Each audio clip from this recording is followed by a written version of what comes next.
नमस्कार, बहुत स्वागत है आपका। आप देख रहे हैं द न्यूज, आपके साथ मैं सृष्टि मिश्रा। देखिए, अडानी को लेकर जो देश में विवाद चल रहा है उस पर अब खुद अडानी ग्रुप ने चुप्पी लगाने की कोशिश की है। यहां पर अडानी ग्रुप ने सभी विपक्षी पार्टियों को एक करारा तमाचा दिखाया है, क्योंकि देखिए यहां पर 20,000 करोड़ वाले प्रोपेगेंडा की जो राहुल गांधी चला रहे थे उसकी पोल खुद गौतम अडानी ने अपने जवाबों से खोला है। पूरा विस्तार आपको आज मैं समझाऊंगी कि आखिर 4 साल में अडानी के आंकड़े क्या रहे और ब्रिटिश मीडिया ने किस तरीके से एक प्रोपेगेंडा, एक एजेंडा के तहत गौतम अडानी की जो इमेज है उसको खराब करने की कोशिश की, जिसको खुद गौतम अडानी समझ चुके हैं। यही फर्जी दावों के पोल वो खुद खोलते हुए नजर आ रहे हैं। बहुत बड़ी खबर सामने आई है। आपको बता दें कि 4 सालों का अपना इतिहास पूरा बता दिया गौतम अडानी ने, और ये तक कह दिया कि ब्रिटिश मीडिया ने उनकी तस्वीर को खराब करने की कोशिश की है। इससे उनका बहुत भारी नुकसान हो गया है।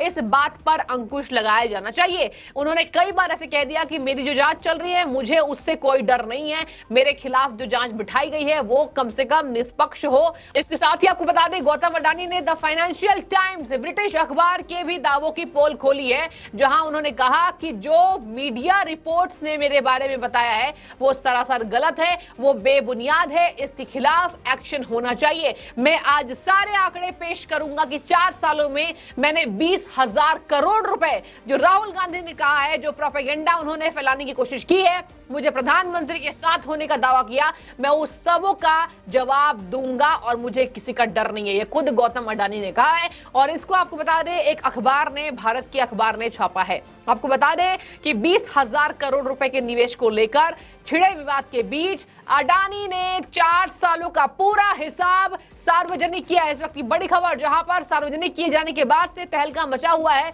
यहां पर दिखाया जा रहा है कि अडानी ग्रुप ने जो इन्वेस्टमेंट है वो कहीं ना कहीं भारत के ही इतिहास को बदलने के लिए किया, भारत के बिजनेस को बढ़ाने के लिए किया।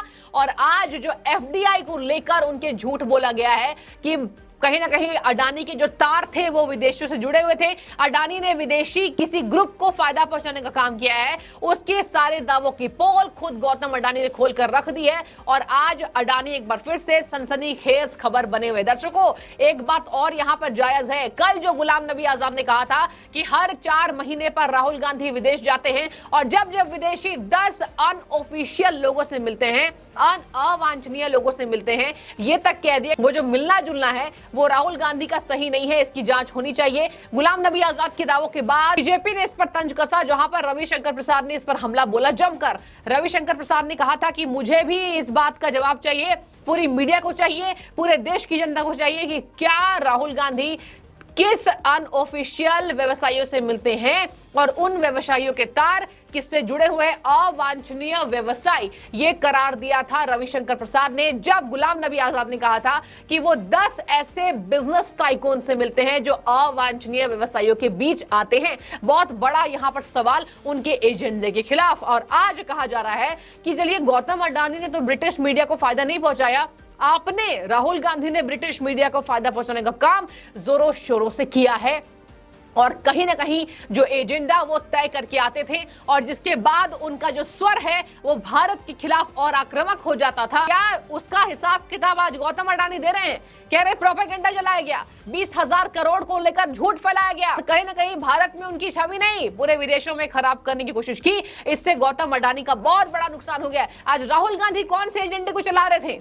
जब भी वो विदेश से लौट के आते थे, यहाँ पर वो भारत के विकास में बाधा डालते थे। 9 सालों से उन्होंने विकास यात्रा में एक सहायता नहीं की। ये खुद कहा है रविशंकर प्रसाद ने, और कहा कि हर कामों का मजाक बनाया, कोरोना वैक्सीन का मजाक बनाया, लॉकडाउन का मजाक बनाया, और कहीं ब्रिटिश मीडिया से राहुल गांधी ने हाथ तो नहीं मिला लिया। और यही कारण है कि ब्रिटिश मीडिया ने गौतम अडानी के खिलाफ ये प्रोपेगेंडा चलाया। अब देखिए, मैं आपको विस्तार से बताती हूँ कि 4 सालों का कौन सा हिसाब गौतम अडानी ने सार्वजनिक कर दिया है बिना किसी से खफा हुए। देखिए, यहाँ पर उन्होंने कहा कि केंद्र की जो मोदी सरकार पर राहुल गांधी हमलावर हैं। अब खुद बीते दिन साल 2019 से लेकर अब तक का पूरा हिसाब किताब गौतम अडानी ने पेश किया है, जहां आपको बता दें कि 2019 से अब तक समूह की कंपनियों ने अपनी हिस्सेदारी बेचकर $2.87 बिलियन यानी 23,000 525 करोड़ रुपए जुटाए हैं गौतम अडानी के ग्रुप ने। बड़ी खबर 2019 से लेकर। इसके साथ ही आपको बता दें, यह भी बात सामने आ रही है कि इसमें से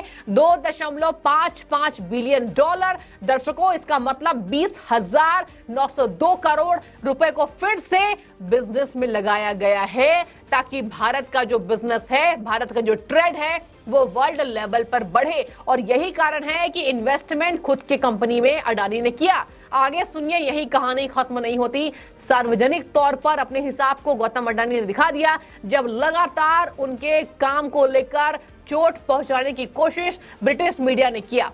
इसके साथ ही आपको बता दें कि अगर विस्तार पूर्वक हम समझे इस बात को, तो एक साक्षात्कार में गौतम अडानी ने यह भी कहा है कि अबू धाबी स्थित ग्लोबल स्ट्रैटेजिक इन्वेस्टमेंट कंपनी और इंटरनेशनल होल्डिंग कंपनी जैसे निवेशकों ने अडानी समूह की कंपनियों में 2.593 बिलियन डॉलर यानी 21,255 करोड़ रुपए का निवेश किया है। और यह बात सार्वजनिक तौर पर है, यहां मैं कोई बात झूठ नहीं बोल रहा हूं। इसके साथ ही आपको बता दें, यह निवेश अडानी एंटरप्राइजेस लिमिटेड और अडानी एनर्जी लिमिटेड में किया गया है। गौतम अडानी ने खुद कहा है कि जांच बिठा ले, मुझे डर नहीं है। और इस 2019 से लेकर 2023 तक के निवेश का मैं पूरा चिट्ठा खुद खोल रहा हूं। इसके साथ ही आगे सुनिए, उन्होंने यह भी कहा कि कंपनी के प्रमोटर्स ने अडानी टोटल गैस लिमिटेड और अडानी ग्रीन एनर्जी लिमिटेड की हिस्सेदारी बेचकर 2.783 अरब डॉलर यानी करीब 22,812 करोड़ रुपए जुटा लिए हैं। इसके आगे वो कहते हैं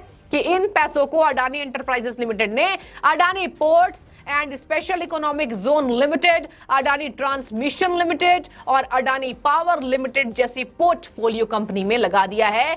फाइनेंशियल टाइम्स ने मेरे खिलाफ झूठ फैलाया, अंग्रेजी अखबार ने, ब्रिटिश अखबार ने, जहां पर अडानी ग्रुप को लेकर फाइनेंशियल टाइम्स ने क्या लिखा था, मैं आपको वो भी अंतिम में पढ़कर सुनाती हूँ। ब्रिटिश अखबार फाइनेंशियल टाइम्स ने लिखा था, मीडिया संस्थान ने, कि अडानी समूह को जो विदेश निवेश एफडीआई मिला है दर्शकों, इनमें से अधिकांश गौतम अडानी, ध्यान से सुनिए, किससे जुड़ा हुआ ये एफडीआई जो लिखा फाइनेंशियल टाइम्स ने, इसका सारा जो अधिकांश हिस्सा है वो गौतम अडानी के परिवार से जुड़ी विदेशी कंपनियों से आए हैं। बहुत बड़ा झूठ फाइनेंशियल टाइम्स ने लिखा अडानी के खिलाफ, जिसकी दावों की पोल खुद गौतम अडानी खोल रहे हैं। और उन्हीं दावों को राहुल गांधी ने सही माना था और सोचा कि चलिए एक तो मौका मिल गया, अब घेरने का मौका मिल गया है पीएम को और गौतम अडानी को। इसके साथ ही आपको बता दें, कहा जा रहा है विदेशी कंपनियों ने अडानी समूह की कंपनियों में साल 2017 से लेकर 22 के दौरान कम से कम 2.6 बिलियन डॉलर यानी करीब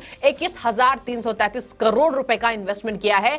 और ये जो पूरा इन्वेस्टमेंट है दर्शकों, ये 5.7 बिलियन डॉलर के एफडीआई का 45% है। कि अडानी के निवेश को फर्जी करार दिया था फाइनेंशियल टाइम्स ने, और अब अडानी ने खुद उसका पूरा हिसाब किताब सार्वजनिक कर दिया है। मतलब मैं, आप, कहीं भी कोई जनता बैठी है वहां पर वो सार्वजनिक हिसाब को देख सकती है, जो 19 से लेकर 22 तक गौतम अडानी ने खुद की कंपनियों में किया। फॉरेन डायरेक्ट इन्वेस्टमेंट का जो जिक्र किया है फाइनेंशियल टाइम्स ने, उसको भी झूठा करार दिया है और कहा मेरी इमेज में डेंट पड़ाने का काम ब्रिटिश ने किया, ब्रिटिश अखबार में, ब्रिटिश सरकारों ने, और सबसे ज्यादा राहुल गांधी ने, मतलब देश में बैठे विपक्ष ने। और ऐसे में देखिए, कहा जा रहा है कि अडानी समूह के खिलाफ नकारात्मक नैरेटिव गढ़ा जा रहा है और अडानी समूह की इमेज को काफी ठेस इससे पहुंच चुकी है। और ये अब इससे उबरने में अडानी ग्रुप को बहुत अधिक समय लगेगा। ये राजनीतिक मुद्दा कैसे बन गया, अडानी को लेकर राजनीतिक मुद्दा बनाना, ये विपक्ष का प्रोपेगेंडा था और ये विदेशी अखबारों का प्रोपेगेंडा था, ब्रिटिश सरकार का प्रोपेगेंडा था, जिसकी मिली भगत कहीं ना कहीं भारत में बैठे विपक्षी नेताओं से मिल रही है। और इसकी बू भी आ रही है, एक साजिश होने की बू लगातार गौतम अडानी के मामले को लेकर आ रही है। और कहा जा रहा है कि पीएम मोदी की छवि को खराब करने के लिए एक ये बहुत बड़ा प्रोपेगेंडा चलाया गया गौतम अडानी के नाम पर। इसके साथ ही अंतिम में गौतम अडानी ने कहा, हम कंपनी के मालिक और इसमें आ रहे निवेश को लेकर कोई भी बात अंधेरे में नहीं रखते। तो पूरे विस्तार से मैंने आपको जानकारी दी, कौन से हिस्सेदारी को, कौन से निवेश को, और उनका जो आंकड़ा 4 सालों में क्या दिखा, उसको सार्वजनिक तौर पर गौतम अडानी ने पेश कर दिया है। यानी कि कहा बहुत बड़ा झूठ मेरे खिलाफ पहुंचाया गया है और मेरी इमेज को इससे ठेस पहुंची है। जो भी राय आपकी, आप कमेंट में बताइए। आपका बहुत शुक्रिया द न्यूज से जुड़ने के लिए।